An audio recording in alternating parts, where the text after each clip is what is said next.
The things I don't have control over, I'm just not going to spend time worrying about them. And one of the things I tell myself is, I don't have control over that. That's okay. I don't have control over that. Right. And I set it aside. That does take some practice. I didn't wake up. I wasn't born like being able to set that aside.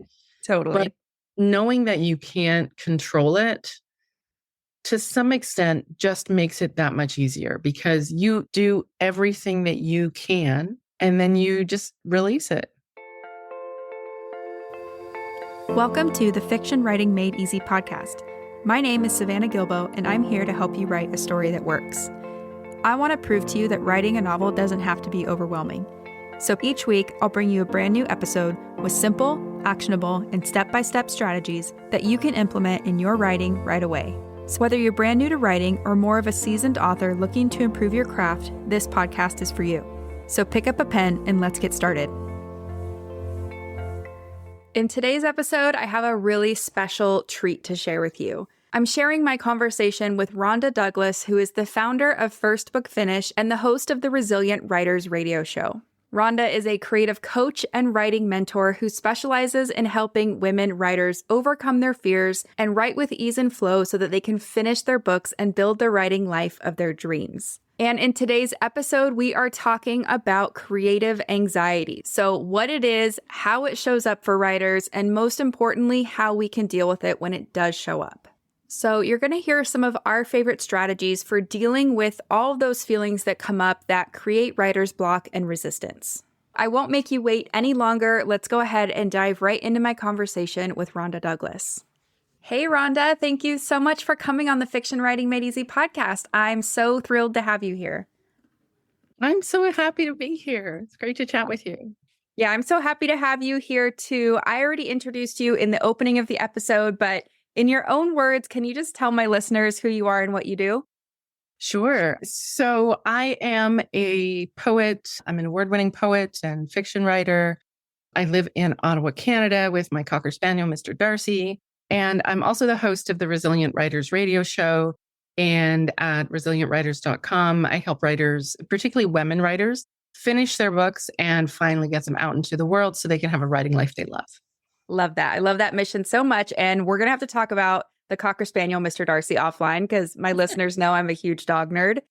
But I love your podcast. So we're going to link to all of that in the show notes. But the reason I wanted to have you on the show today is that on an episode of your podcast, you talked about creative anxiety. And I loved how you broke everything down. So what it is, how it shows up for writers, and maybe most importantly, how we can deal with it when it does pop up.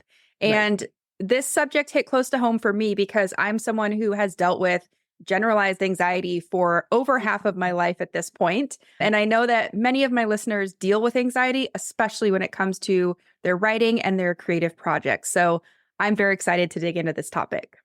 Yeah, it's funny. I didn't think I had anxiety for a long time. And then a good friend of mine is a clinical psychologist. And I said to her at one point, I think in my 20s and 30s, I think I had pretty bad anxiety. And she's known me a long time. She was like, you think? Actually, yeah, you did. Yeah, you did. I mean, there's a whole thing we could get into about like what triggers anxiety, how hormones play into that. We're not psychologists. We're not, someone that is going to give medical advice on this. We're just going to what has helped us and kind of how we look at it, how we help writers through creative anxiety and things like that. So anything you want to add there? No, exactly. That's exactly. Okay. Perfect. So if we were to define creative anxiety, what does that look like or what does that mean to you? Yeah, well, I use the term creative anxiety to encompass everything from what I think of as a mild kind of writer's resistance, where we kind of have that, I don't know if I feel like writing today, over to the more serious writer's block, where we've been avoiding our writing for a week, for a month, for a year, for 5 years, whatever it is, right? And maybe we give up on it a little bit because it gets so painful to be avoiding it. So I think of it, everything in between, that whole range, as creative anxiety. I like to say creative anxiety is the new black. Like I just feel like an essential part of, who we are. I think we all have it as writers at one point or another. Yeah.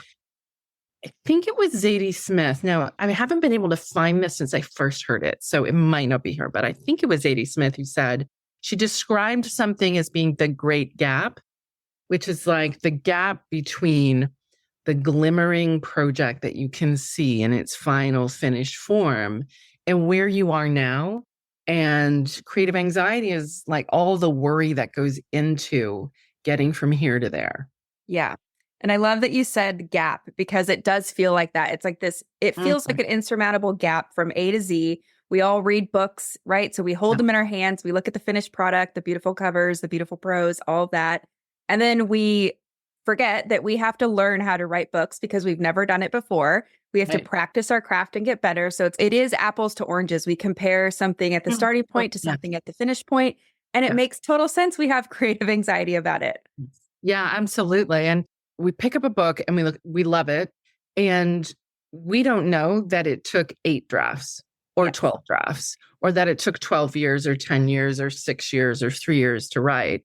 And we're like 3 months into a draft and worried we're never going to be finished and it doesn't look as good. I'm like, it's supposed to. So some of it is unrealistic expectations about the different stage of the process. And I think these are fostered by online life. I try not to buy into that in my own online life, but it can be really hard. So this is if you watch any movie about a writer, there they are typing away, and then they just pull it out of the typewriter and lay it down. That's page 1. And then they keep, and there's this stack of pages growing, next to them. And then they like shuffle the pages and they're done. As though that's how you make a book. Like, and they're usually in a cabin in the woods and they have the agent who's super supportive and all that stuff. They don't have to stop because the dog is vomiting, or they don't have to stop because they suddenly had to work more, or somebody had a baby. Exactly. Yeah. So, and I love how you're describing that because I love bringing us down to what is reality, right? And the reality is we all face this, not only at different stages of where we're at as writers, in different stage of the process. Sometimes it can be in different parts of your actual, like that one book, know, so it's different every day. It's something we all deal with on some level, even professional authors who have published, they still deal with it. Exactly. So I think it's really important to talk about and just break it down. What does this look like? And you said earlier, you like to look at it of a spectrum of things. So I'm going to assume this includes like perfectionism, self-doubt, imposter syndrome, all of that stuff that we contribute to writer's block. You put under this umbrella of creative anxiety, which I think is really, really smart. Yeah, but all of that. Absolutely. Yeah. And so we talked about a little bit of what it looks like. And something you said on your podcast is that it's really this thing that's rooted in fear and it's all focused on the future. So can you talk about that a little bit more? Yeah. I feel like for me anyway, it's always triggered by the thoughts in my head about either the current project that I'm working on and or myself as a writer, right? Maybe I'm comparing myself to a writer. What I find is super ironic is that the cure to the anxiety is to be writing. And so when I'm actively writing, I'm not as anxious because I'm in the work and I'm actively shaping it or whatever. But when I'm worried about when this book gets published, what if people don't like it? What if I get a 1-star review on Amazon? What if it gets panned in a newspaper? Not that newspapers review many books anymore, but what if they hate it? I had a friend who had a book came out and finally got a review in the New York Times and they trashed it. Oh, no. And all of that. It's what if I finish my memoir and my mom won't talk to me anymore? Like all that kind of stuff. Yeah. And it's all future. It's not about now and what's on the page in front of you. So it's all future. You don't know that it's going to happen. So A, it may not be true. And B, you may have control over or influence over how some of that happens if it does happen.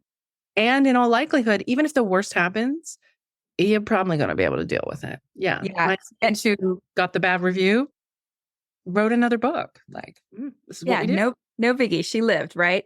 It is a big deal, right? We have feelings. Those are valid, but she was able to go on and do the things she loved. Exactly. You have your feelings, you process your feelings, and then you decide, you know what? I'm a writer, so let me get on it. Let me get the next. And I like how you said when you're in the writing, you're present so that you're not worried about the future when you're in the writing. And that's how you get through it is by doing the work.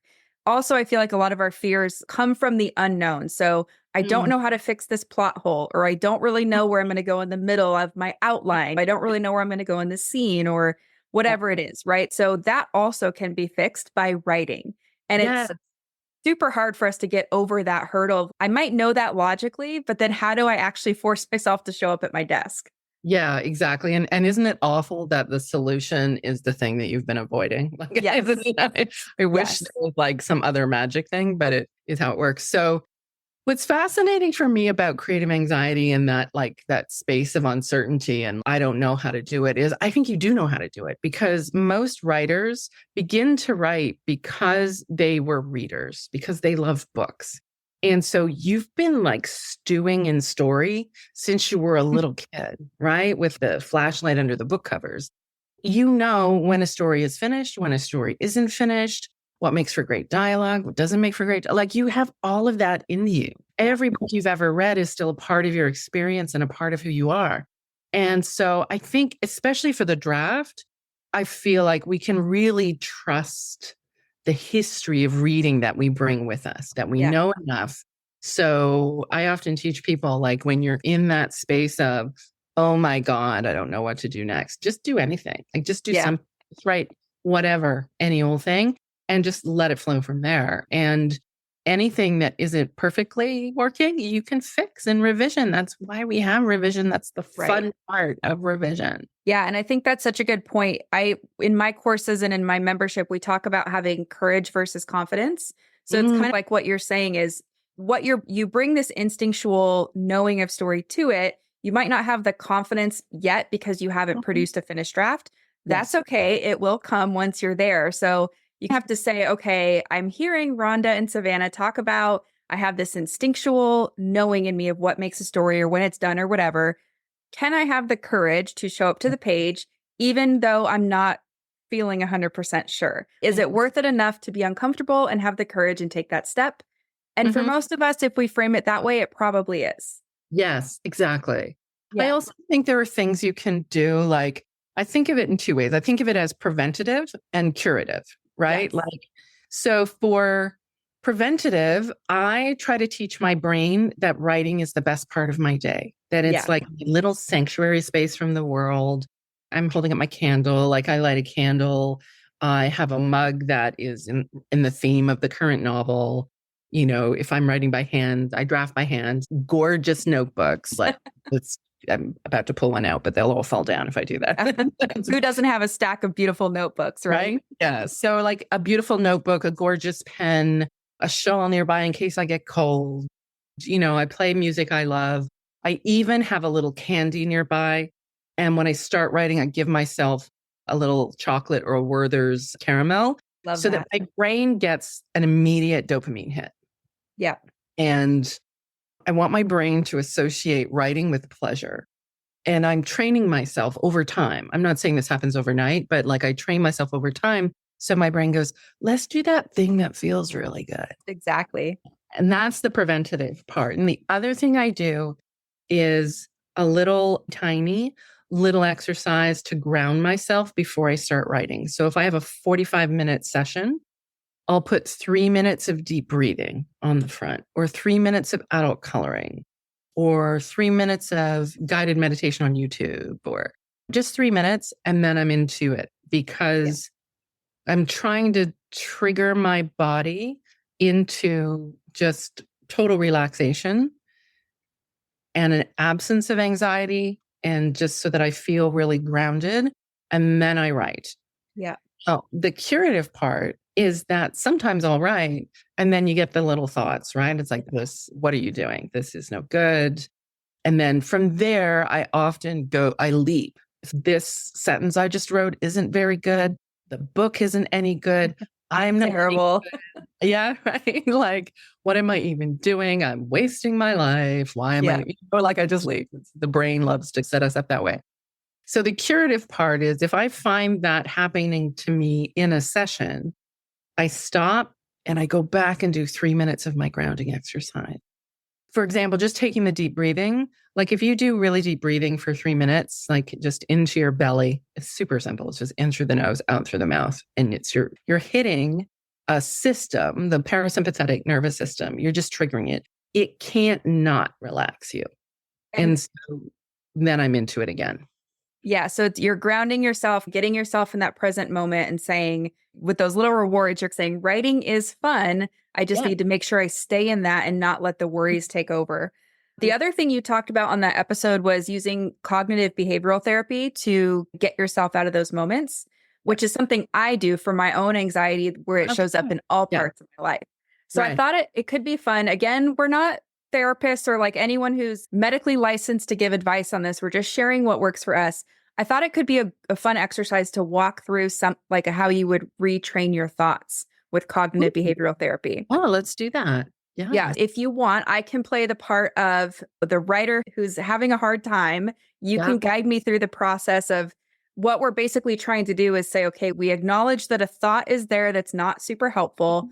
It's Mhm. causing these feelings and actions. What do I do to stop that in its tracks and shift the thinking? Great. Okay. So let's pretend I'm writing and I've just written a sentence that I think is absolutely terrible. And I put the pen down and I'm like, I suck. That's the thought. Yeah.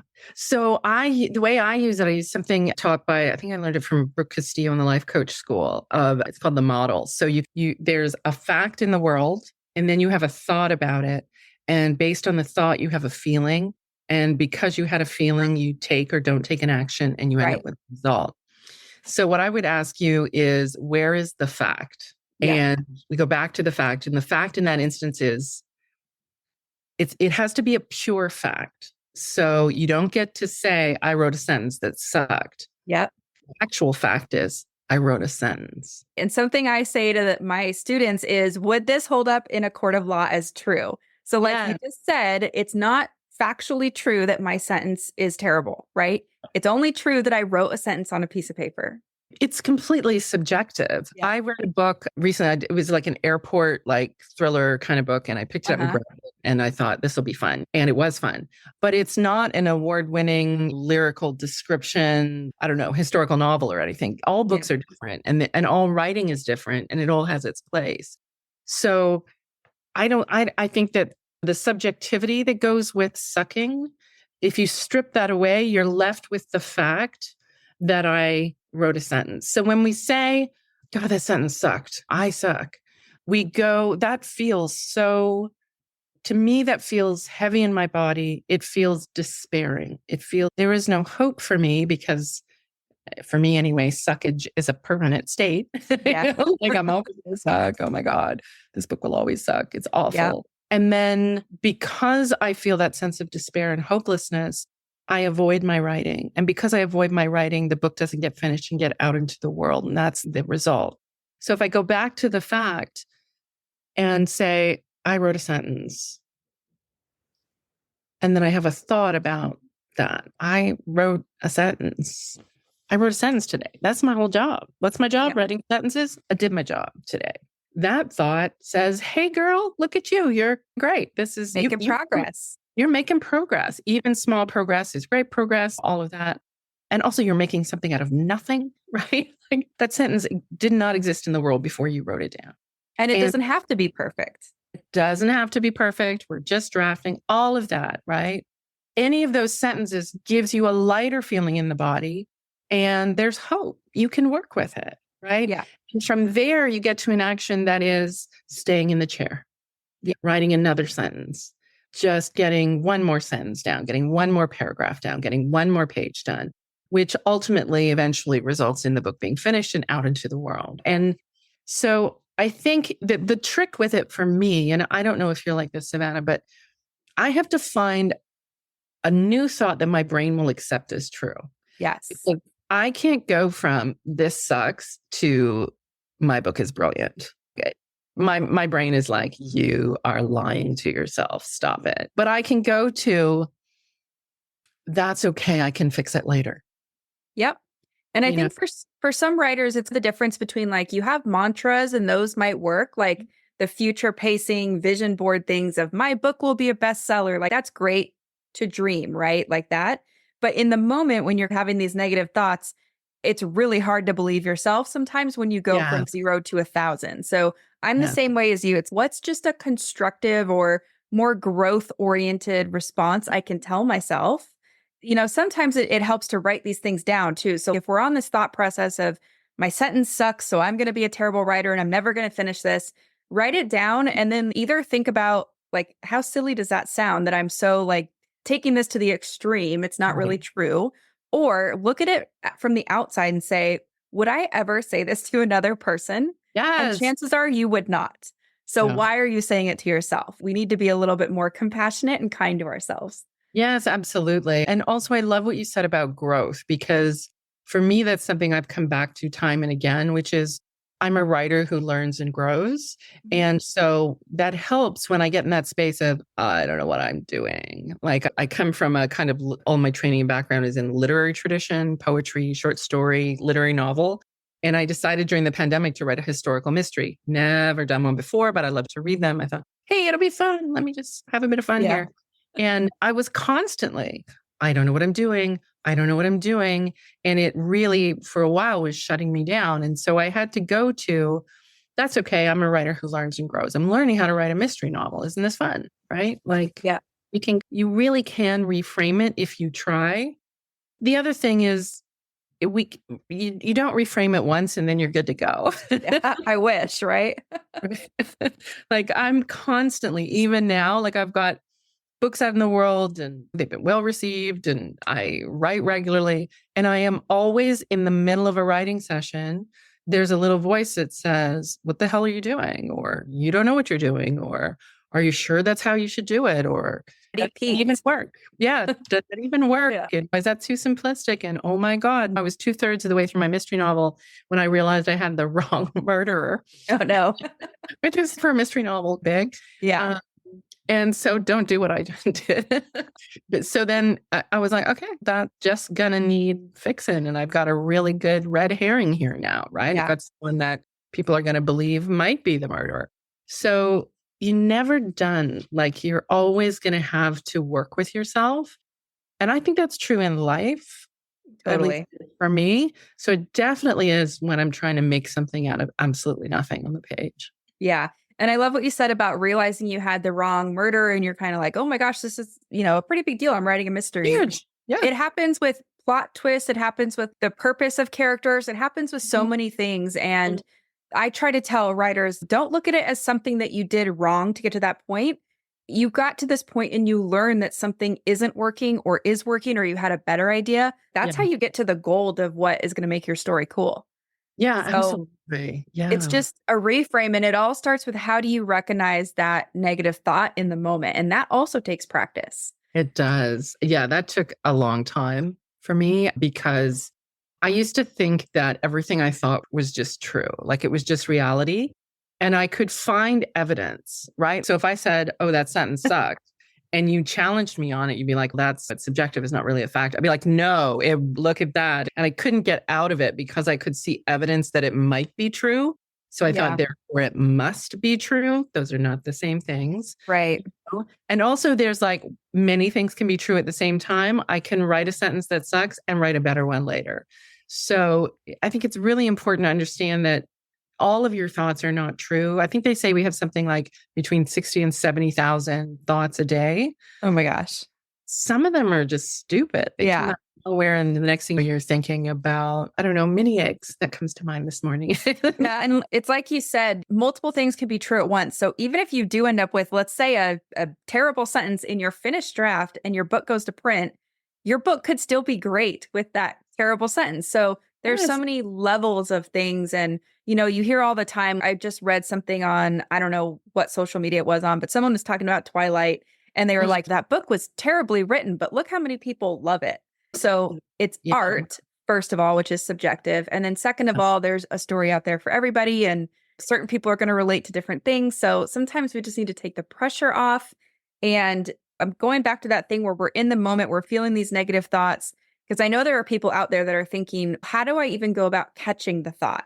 And so for me, when I was first starting to learn this, I would notice the feeling. So like the feeling that comes way after the thought, or the action, like I might get up and totally walk away from my desk and feel upset. And then I say, okay, I don't like this. Let me see if I can unwind where this came from. So sometimes it's just that you're not going to catch it right away. It's going to maybe an hour or two later, you'll catch it or whatever. So it's noticing it and saying, what could I have done different? How could that thought change? Sometimes it's, you might catch the thought and then you can just list out the thought and the other options of what else could be Yes. true. I do that one a lot because it's kind of like, okay, that could be a result that happens. Like, let's say I'm about to query agents, and it could be true that in querying, I'm going to get 50 rejections. It could Mhm. also be true I get 50 full requests, right? Sure. Like, I know there's statistics and things like that say you're going to get more rejections, but I feel like we need to give the positive results equal playing time. If we're going to Yes. go, if we're going to be thinking of all these what ifs, throw Yeah. some That's been positive a big ones in there too. Yeah, and that's been a big thing for me because I feel like, I mean, all of our brains are geared to the negative, right? Like Yeah. the brain's job is to keep you breathing, and when it's done that all day, it's, whew, look at me, I did a great job, I kept her Yeah. alive. It And wants to keep you safe wants to keep you safe, and it does that by saying avoid all these negative things, danger, and danger, risks. danger.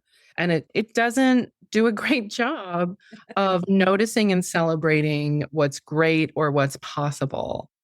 I think that's even more important, like in today's world and the time that we live in, which can be for some of us, if you're a sensitive person at all, and many of us are because we are artists whose medium is words, right? So we are responding to the world around us, and it can be hard. So I think that I need to find the hope. I need to look for the hope. And so I'm always asking myself, okay, but what's a more hopeful thought, and what else could be true? And that thing of that you've said of giving the possibilities, the positive possibilities, equal airtime. If Mhm. I've spent 25 minutes down a little rabbit hole of how horrible I am and how no agent's ever going to want to pick up this book, and even if it does get published, it's not going to be successful, and blah, blah, blah, blah. Yeah. I need 25 minutes of dreaming about I find the perfect agent and they really love the book and they're able to sell it in really well. And maybe one of the big five or one of their imprints picks it up, and it gets all of it is theoretically possible as well. I let myself go down that road. And then the other thing that I love about writing, and this is true now more than ever with all of the options around self-publishing, indie publishing as well, and the options that we have to build an audience for ourselves, is that the most powerful thing about writing, I find, is connecting with readers. Yeah. And there are readers who love every kind of book you can even imagine, right? Like, I didn't know there was like dinosaur romance and werewolf erotica and Yeah. and there are people who love that. And I just really feel like your book is going to reach your readers, and you have total control over that. You have a lot of influence where you don't have control. And so the odds are that your book is going to get out in the world and find the readers, and they're going to connect with it and be like, when's the next one coming? Yeah. And, it's all a sliding scale too, that sometimes it does depend on the effort you put in and the time you put into marketing your book and finding those readers. I mean, it does depend on that, right? Not sometimes. But, you can also control that. On the flip side, there's kind of two things I want to say. It's because I talk to writers sometimes it's not the fear of failure sometimes that is bugging them. It's more, what if I do become the next J.K. Rowling and my Yeah. life changes and that's not what I want? I don't know. There's just a whole range of the thoughts you can have, positive and negative, and the worries that come up. But I think even for the people who are like, oh gosh, all this sounds hard, I don't know if I can catch and control the thoughts and yada, yada. We can't help the thoughts and the feelings that come in. And like you said, it's a lifelong process of catching them and reframing them. But I do think that we can choose what to do with them when they appear. So it's learning the discipline of, okay, I can allow myself to sit in this muddy feeling of I'm never going to succeed, or I'm worried about querying agents or whatever it is. That's not really fun and enjoyable at all, right? So it's like you said about the control thing. What can you control in that moment? You can't control how an agent receives things. You can't control if the world likes your book, but you can control how you show up to your desk, how Yeah. you present your materials, right? So it's just focusing on what's in your control and choosing, are you going to show up to the plate with fear, or are you going to show Yeah. up with love for your project and more in that growth mindset?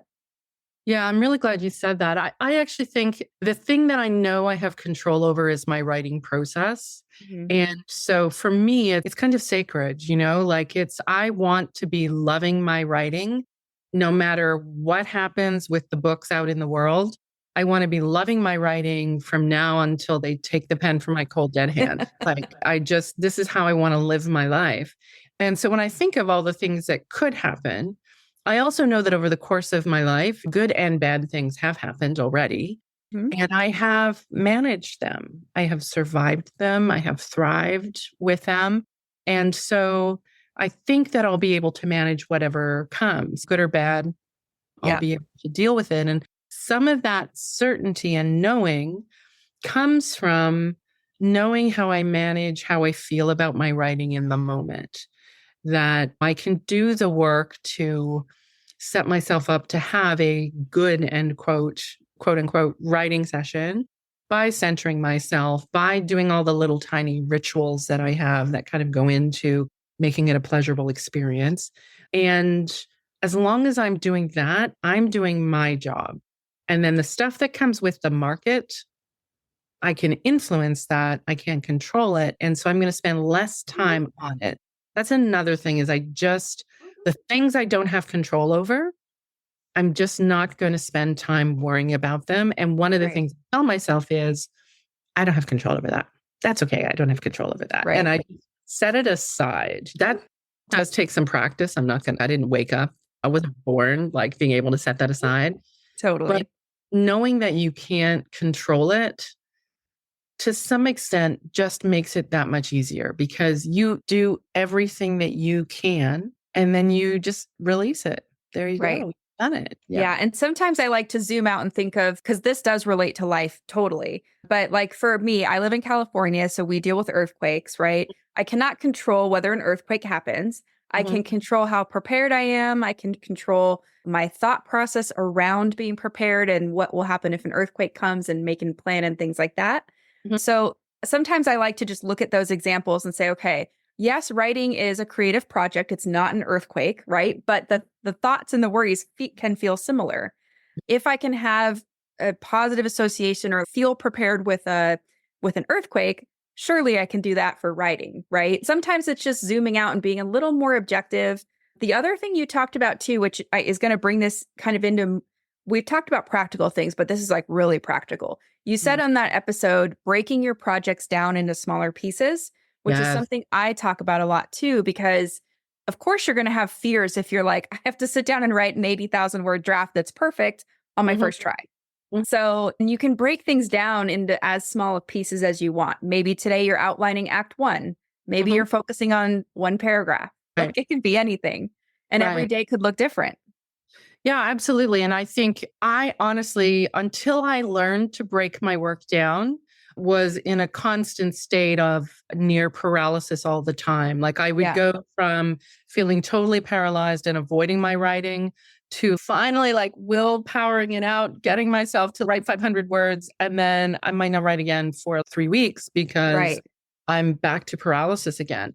And so I very much break my writing down into the drafting phase, the revision phase, the publish phase, and the promote phase, and break it down further within that. And for revision, I have a whole process that I go through. So I love to remind myself to stay where I am in the process. So for example, I believe that structure is a revision task. So anytime I'm in the drafting stage, I'm like, I don't know that this is structured right. I feel really icky about the structure. I can fix it in revision.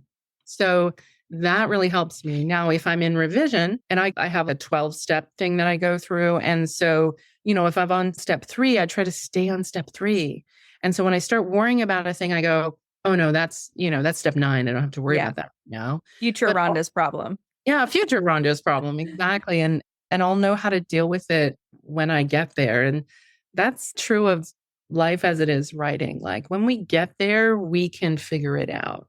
Yeah. So And sometimes thinking of the 80,000 word draft problem or that thing that feels overwhelming, we both see a lot of writers go through the process and there's things that you just don't or can't or won't know until you get through it yes. and get to the end. So it's no matter how much you sit there and wait for some brilliant idea or some plot puzzle to fix itself or whatever, you probably won't figure it out until you get No. through the draft. And I think it's So, important to know that that is the nature of the creative process, right? yes. Our brain can't hold an 80,000 word work in our head in its entire detail all the time. And you can spend a lot of time, and many people do, getting the perfect outline, right? Like I know writers who do beat by beat outlines, and then they sit down to write, and the creative process takes over. And they're writing that scene in which this is going to happen. But then, oh, all of a sudden, a new character walks into the room or something else happens because you can't, the work of the book is done in the moment as you're writing. You can't think your way to a perfect book in advance. No, I wish you could. Like I do too. I wish you could. But it's just the reality of it that when your creative unconscious is at work, when you're in it, it's going to throw you up some surprises when you have to decide what to do with those in the moment. For me, that's the fun part of it all. But it can also be nerve wracking. Is you're like, wait, what? Where does this fit now? Yeah. That's not my job today. My job today is to write this new character that's just appeared, and I'm going to figure it out later. And in my course and membership, we call this like the discovery draft because that's what you're doing. Yeah. So you're discovering your story, you're exploring all the different things, and it's not the job of you while you're doing that to have the perfect solution. Just like, again, to zoom out and think of a totally different example, when you're baking a cake, it doesn't come out fully decorated and like perfect, right? You have to mess with it.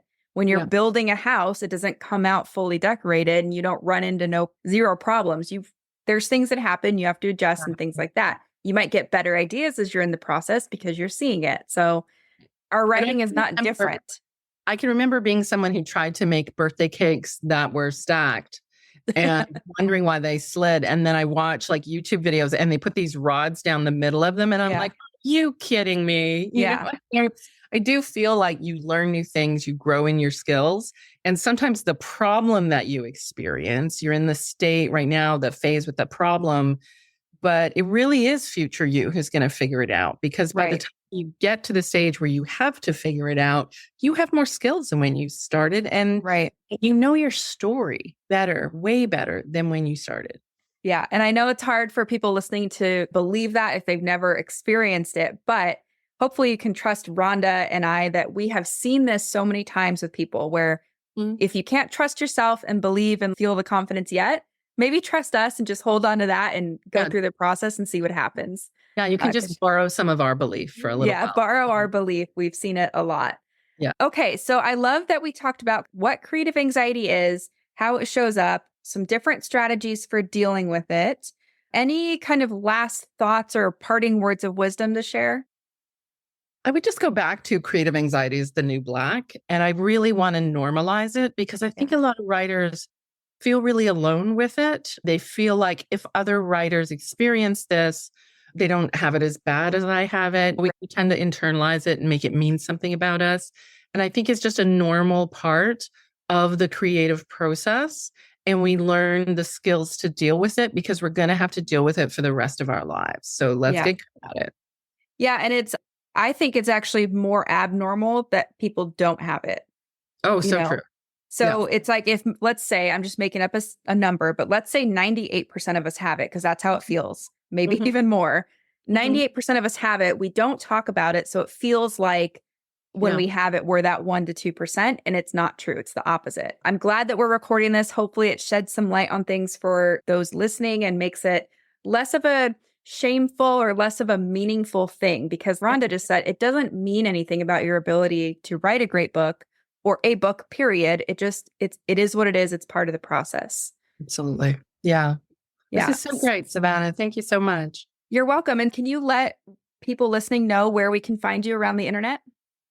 Sure. So probably the best place to interact with me would be on Instagram. I'm at Resilient Writers over there. And then resilientwriters.com. If there's a section where you can go to resources and get some resources to help you with wherever you are in your writing process right now.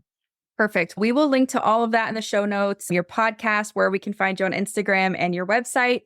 Thank you so much, Rhonda, for being here. I know this is going to be a super popular episode because, like we keep saying, everyone deals with creative anxiety. So thank you so much. Thank you, Savannah. It was fun. So that's it for today's episode. As always, thank you so much for tuning in and for showing your support. If you want to check out any of the links I mentioned in this episode, you can find them in the show notes listed in the description of each episode, inside your podcast player, or at savannahgilbo.com/podcast. If you're an Apple user, I'd really appreciate it if you took a few seconds to leave a rating and a review. Your ratings and reviews tell Apple that this is a podcast that's worth listening to. And in turn, your reviews will help this podcast get in front of more fiction writers just like you. And while you're there, go ahead and hit that follow button because there's going to be another brand new episode next week full of actionable tips, tools, and strategies to help you become a better writer. So I'll see you next week, and until then, happy writing.